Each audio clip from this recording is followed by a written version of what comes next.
हाय मित्रांनो, आजकाल पाऊस लयच आहे. आजकाल आलाय का? मग आजकाल थांब थांब थांब थांब थांब.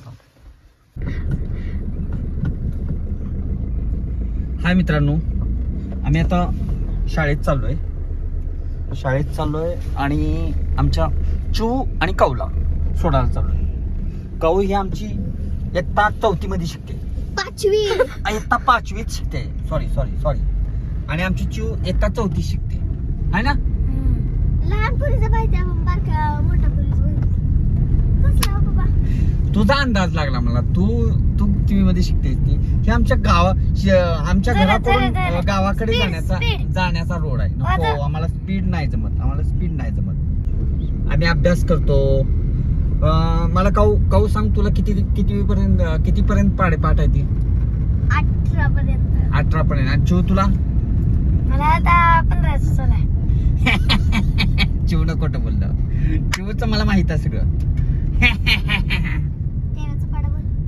13 13 13 26 13 39 13 54 52 13 5 65 13 78 13 7 91 13 7 13 7 84. कसं 13चा पाढा येत नाही? हे आमचं बरं जाऊ दे. 13ची पाडे आणि बिडे. हे आमचं गाव आहे. हे गाव कसं छान वाटतंय का मित्रांनो? हा, छान वाटतंय का? खड्डे खुड्डे येते. खड्डे कसले रस्ता आहे. हे आमच्या गावाला येणारी एसटी महामंडळाची बस दाखव त्यांना.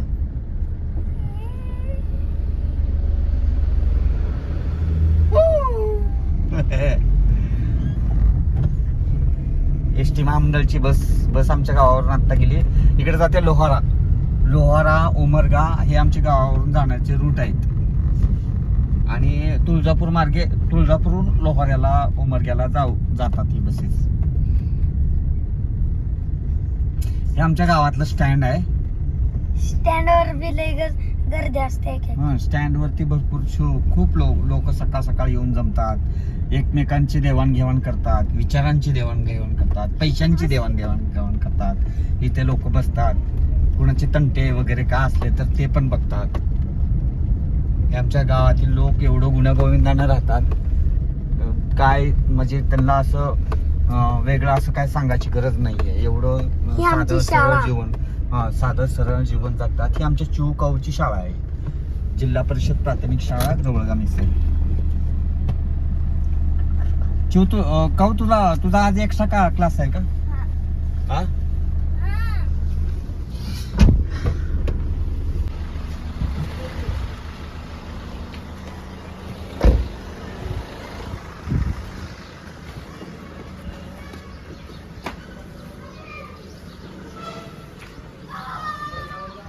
ए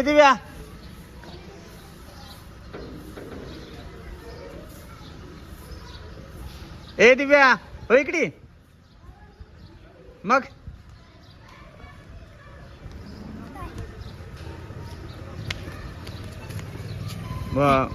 डब्बा ही आणलीस का?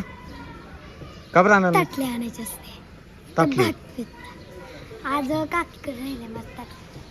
हा. आज काकीकडे राहिले मस्त. मग काकीकडून जाऊन आणखी अजून वेळ आहे की बघण्यासाठी. कसं आहे मित्रांनो, ग्रामीण भागात राहत असताना ग्रामीण भागामध्ये एवढी अशी काय धावपळ नसते किंवा सगळ्याला असं कमवावं हे करावं बंधन नसतं. त्याच्यामुळं ग्रामीण भागामध्ये खूप छान वातावरण असतं. एवढं असं काय कुठल्याही प्रकारचं आमच्या इथं प्रदूषणाचे म्हणजे कुठलंही प्रदूषण होत नाही आहे. की हवेचं प्रदूषण नसतं, ध्वनीचं प्रदूषण नसतं. बाकी वातावरण एवढं छान तुम्हाला भेटून जातं. ह्या वातावरणासाठी तर लोक आता शहर सोडून गावाकडे स्थलांतरित होत आहेत. गावामध्ये तुम्हाला एक मेन महत्त्वाचा स्ट्रेस वगैरे या भानगडी येत नाही आहेत. आणि गावातलं वातावरण असं शांत संत गतीनं चालू असतं. म्हणजे लोकांची धावपळ वगैरे असते पण कमी असते. एक वेळेनुसार असते. बाबा शेतामध्ये पेरणी आली किंवा काढणी आली तर धावपळ लोकांची चालू असते. बाकी असं एवढं असं स्ट्रेस घेऊन कुठलंही वातावरण कुठलंही जगणं त्यांनी हे करून घेत नाहीयेत. आणि शहरामध्ये कसं आणि मेन महत्वाचं गावामध्ये कसं लवकर रात्र होते आणि लवकर उजळतं. म्हणजे माझा सांगण्याचा उद्देश आहे की इथले लोक जास्त मनोरंजनाची साधनं नसल्यामुळं लवकर झोपी जातात. जरी असले तरी पण त्यांना वेळ असतो दिवसभर बघण्यासाठी. कुठं काय असं बाहेर एक्स्ट्रा असं काय फूड वगैरे भेटत नाहीये. फास्ट फूड तर नसतं गावामध्ये. त्याच्यामुळे छान वातावरण असतं. आणि मी मुंबईला राहत होतो मला मुंबईचं वातावरण भिवंडी साईडचं वातावरण मला एवढं धावपळीचं वाटायचं. अरे काय हे असं वाटायचं. कारण बघता 2 वाजायच्या बघता 4 वाजायच्या बघता रात्र होऊन जायची. मग रात्री परत 11, 12, 1, 2 वाजायच्या झोपण्यासाठी.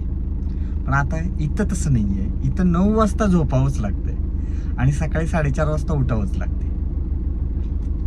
एवढं छान असं वातावरण असतंय गावामध्ये. त्याच्यामुळं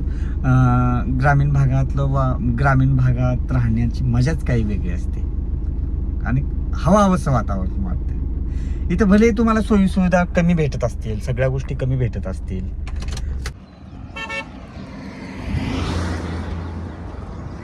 आणि काय असते ग्रामीण भागामध्ये लोक बरोबर कॅच होऊन जातात एकमेकाशी.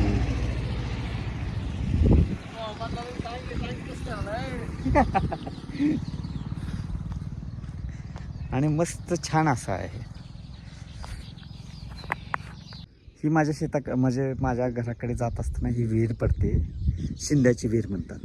याच विहिरीमध्ये आम्ही पोहायला वगैरे शिकलो.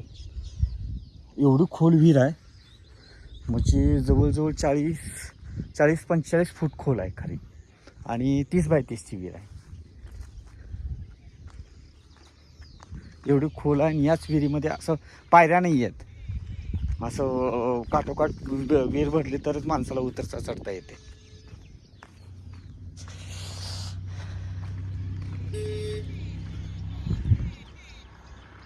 छान वाटतं का नाही वातावरण.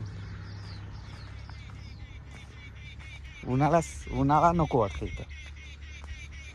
उष्णताच एवढी पडून जाते की सांगता सोय नाही.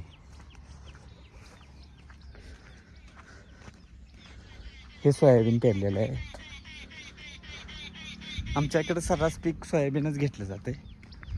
ज्याच्याकडे पाणी वगैरे आहे त्यांना ते एक्स्ट्रा मग ऊस वगैरे हे लावण केली जाते.